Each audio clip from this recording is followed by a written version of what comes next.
இங்கே பாருங்கடா, இந்த ஜுங்கா நம்பி 10 காசுக்கு பிரயோஜனம் கிடையாது.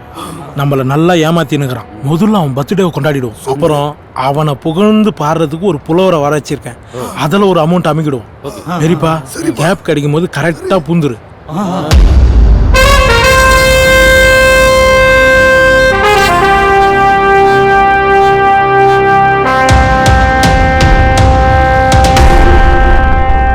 என்னடா இது?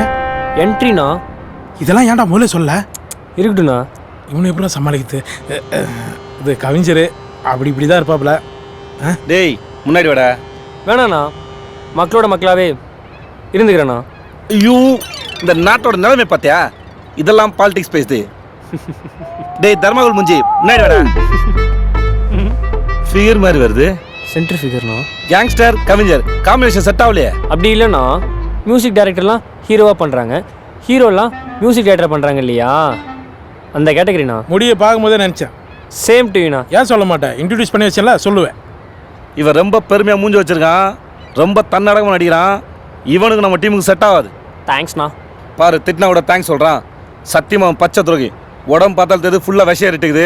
பாரு, சட்டில் வேற பாம்பு இருக்கு. எப்பா, அவன் பர்சனல்லாம் நமக்கு இருக்குப்பா. ஆனால் அவங்ககிட்ட கவிதை, நல்ல கவிதை இருக்குப்பா. அது சொல்ல வைக்கிறேன் பாரு. டேய் ஓனா மூஞ்சி, கவிதை சொல்கிறா.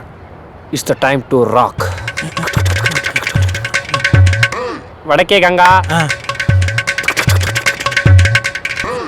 கிழக்கே வங்கா, நடுவில் வரான் பார், அவன் தான் ஜுங்கா. ஆத்தர் தினேஷ். ஒரு வாரம் ப்ராக்டிஸ் பண்ணாம்பா. Super, nice.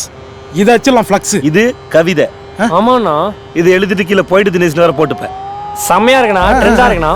போட்டுக்கிறேண்ணா, செம்ம ட்ரெண்ட். வீட்டு வாசல் மாட்டிச்சு. டேய், நம்ம கூட இருந்தா குவைட்டா இருக்கணும், பொயிட்டாலாம் இருக்கக்கூடாது. நான் உனக்கு சொல்றேன் கேட்டுக்கோ. ஒரு கேங்ஸ்டருக்கு முக்கியம் வெக்கம், மானம், சூடு, சொர்ணம். இது எதுவும் கிடையாது. அவனுக்கு வெளிப்படு.